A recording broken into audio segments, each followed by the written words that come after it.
پروردگار بہروں بر، پروردگار بہروں بر۔ اعوذ باللہ من الشیطان الرجیم، بسم اللہ الرحمن الرحیم۔ ان اللہ وملائکتہ یصلون علی النبی یا ایہا الذین آمنوا صلوا علیہ وسلموا تسلیما۔ اللہم صل علی سیدنا و نبینا و شفیعنا و مولانا محمد وعلی آل محمد وبارک وسلم۔ محترم خواتین و حضرات، السلام علیکم۔ پیام صبح کے ساتھ ایک بار پھر حاضر، میں ہوں آپ کا میزبان انیق احمد۔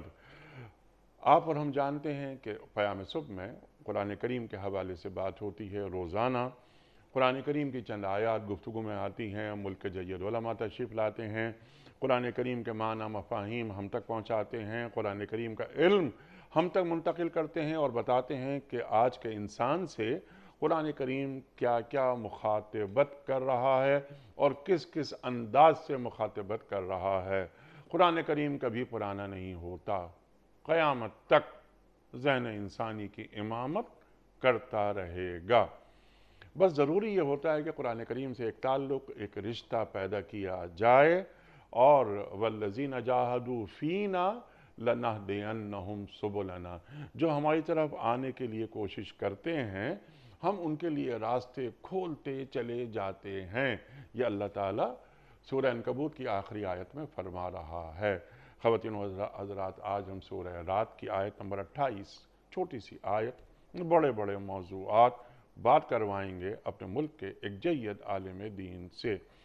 الذین آمنوا، بات ہو رہی ہے اہل ایمان کی، وتطمئن قلوبہم بذکر اللہ، اللہ اکبر، ان کے دلوں کو اطمینان اللہ کے ذکر سے ہوتا ہے۔ الا بذکر اللہ تطمئن القلوب، خبردار رہو، اللہ کی یاد ہی وہ چیز ہے جس سے دلوں کو اطمینان نصیب ہوا کرتا ہے۔ اللہ تعالیٰ فرما رہا ہے۔ خواتین و حضرات، اب یہاں الذین آمنوا سے بات شروع ہو رہی ہے کہ وہ لوگ جنہوں نے سرکار دو عالم صلی اللہ علیہ وآلہ وسلم کی دعوت کو مان لیا، دین قبول کر لیا، اہل ایمان میں داخل ہو گئے، ان کا ذکر ہو رہا ہے۔ تو اہل ایمان میں داخل ہونے والوں کو، یعنی ان کی صفات کیا کیا ہونی چاہیے۔ ہم نے زبان سے کہہ بھی دیا لا الہ تو کیا حاصل، دل و نگہ مسلمان نہیں تو کچھ بھی نہیں۔ اللہ تعالیٰ کن لوگوں کی یہ بات فرما رہا ہے؟ خواتین و حضرات، پھر بات ہو رہی ہے تطمئن قلوبہم بذکر اللہ، دلوں کا اطمینان کسے کہتے ہیں؟ بذکر اللہ، اللہ کے ذکر سے اطمینان نصیب ہوتا ہے۔ اللہ کا ذکر کسے کہتے ہیں؟ کہ بس زبان سے کہہ دیا الحمدللہ کافی ہے، یا ذکر یہ عمل کے قالب میں ڈھلنا چاہیے؟ طریقے کیا ہیں؟ آج ہم بہت ساری باتیں سنتے ہیں کہ سب کچھ ہے ہمارے پاس، مادی وسائل بہت ہیں، لیکن دل کو اطمینان نہیں مل رہا۔ کہیں ایسا تو نہیں کہ ہم نے خواہ مخواہ کے چند خدشات اپنے لیے گھڑ لیے ہوں کہ جو مسئلہ ہمارا ہے ہی نہیں، وہ بھی ہم نے اپنے لیے مسئلہ بنا لیا؟ کہیں ایسا تو نہیں کہ ہم نے اپنے کام اللہ پہ چھوڑ دیے ہیں اور اللہ کے کام خود پکڑ لیے ہیں؟ الا بذکر اللہ تطمئن القلوب بات کروائیں گے اپنے ملک کے ایک ممتاز، مقبول اور محبوب عالم دین سے۔ تشریف فرما ہے محترم مولانا شجاع الدین شیخ صاحب۔ خواتین و حضرات، کون آپ سے واقف نہیں، ہمارے ملک کا ایک جانا مانا نام، شاگرد خاص محترم ڈاکٹر اسرار احمد صاحب علیہ الرحمہ۔ شیخ صاحب کو خوش آمدید کہتے ہوئے پروگرام کا آغاز اللہ تعالیٰ کے بابرکت نام سے، سورہ رعد اور آیت نمبر 28۔ اعوذ باللہ من الشیطان الرجیم، بسم اللہ الرحمن الرحیم۔ الذین آمنوا وتطمئن قلوبهم بذکر اللہ،